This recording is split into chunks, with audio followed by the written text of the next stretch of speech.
आता अकोल्यातून एक मोठी बातमी समोर येते. काही दिवसांपूर्वी बिश्नोई गँगचा सदस्य असलेल्या शुभम लोणकर यानं अकोला पश्चिमचे आमदार साजिद खान पठाण यांना विदेशातून कॉल करून 10 कोटी रुपयांची मागणी केली. याची आता ऑडिओ क्लिप जनमत न्यूजच्या हाती लागली आहे. या ऑडिओ क्लिपमध्ये शुभम लोणकर व आमदार साजिद खान पठाण यांच्यात संभाषण झालंय. या संभाषणात बाबा सिद्दीकी यांच्या हत्येचा उल्लेख असून त्याच धर्तीवर साजिद खान पठाण यांना जीवे मारण्याची धमकी देण्यात आली आहे.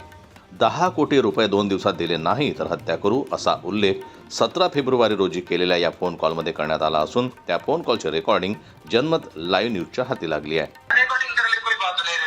नहीं रिकॉर्डिंग नहीं करा. बोलिए बोलिए क्या बात है? कौन बोल रहे? शुभम लोनकर बोल रहा हूँ. हाँ बोलिए. शुभम लोनकर पता कर लेना, गूगल पे सर्च कर लेना, पता चल जाएगा तेरे को. जी जी बोलिए. हेलो. पता है ना, बाबा सिद्दीकी को उड़ा दिया था, अब तेरी बारी है. अरे मेरा क्या लेना देना साहब? सिद्दीकी का हाल जैसा किया था ना, अब तेरा क्या करेंगे.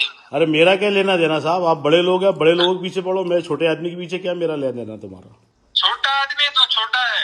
बात सुन मेरी ध्यान से. 10 करोड़ रुपए चाहिए, तेरे को फोन किया है तो पैसा देना ही पड़ेगा. नहीं देगा तो तू जहाँ उठता है, तू खेर मोहम्मद प्लॉट में रहता है, कांग्रेस का पार्टी का है, और तेरे जो भी कांड है ना सारे लिखे हैं मेरे पास. तू कहाँ उठता बैठता है, तेरी फैमिली, तेरे साथ वाले सब पता है. तेरे पास 2 दिन का टाइम है. बात सुन ध्यान से. तू जब व्यवस्था नहीं करेगा 10 करोड़ की तो समझ तेरा हाल बाबा सिद्दीकी जैसा करूंगा.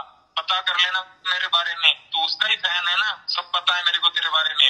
अरे मैं नहीं, वो बदरू जमा अलग है वो. हेलो. कर दूंगा. वो मैं नहीं हूँ, वो बदरू जमा है. आप जिसके बारे में बात कर रहे होंगे, आपने शायद गलत आदमी को फोन लगा नहीं दिया. नहीं, तू ये साजिद खान सब पता है तेरा. हाँ तो मैं तो साजिद पठान हुई ना. तेरा सब पता है, बातें मत बना. हाँ, एमएलए है ना तू लाइव का. हाँ हाँ अभी एमएलए हूँ. या संदर्भात विधानसभेत पडसाद उमटले असून याचबरोबर बिश्नोई गँगचा सदस्य शुभम लोणकर यानं अकोटचे आमदार प्रकाश भारसाखळे यांनाही 2 कोटी रुपयांच्या खंडणीची धमकी दिली आहे. साजिद पठाणनं त्यांचा कुठल्याही गुन्हेगारी संबंध नाही. ते कुठल्याही दुसरा नंबर 2च्या धंद्यांचा व्यवसायाशी संबंध नाही.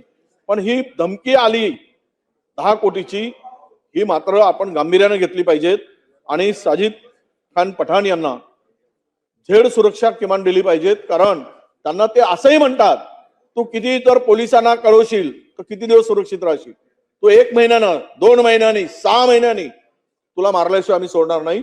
अशा प्रकारच्या त्या ऑडिओ क्लिपमध्ये स्पष्टपणे म्हटलेलं आहे. या धमकीनंतर दोन्ही आमदारांच्या सुरक्षेत वाढ करण्यात आली असल्याची माहिती आहे. बिश्नोई गँगचा सदस्य असलेल्या शुभम लोणकर हा मूळचा अकोल्यातील अकोट तालुक्यातील रहिवासी असला तरी त्याच्या मूळ गावी असलेलं घर सध्या बंद अवस्थेत आहे. जनमत न्यूज करता संजय उमक यांची रिपोर्ट, अकोला.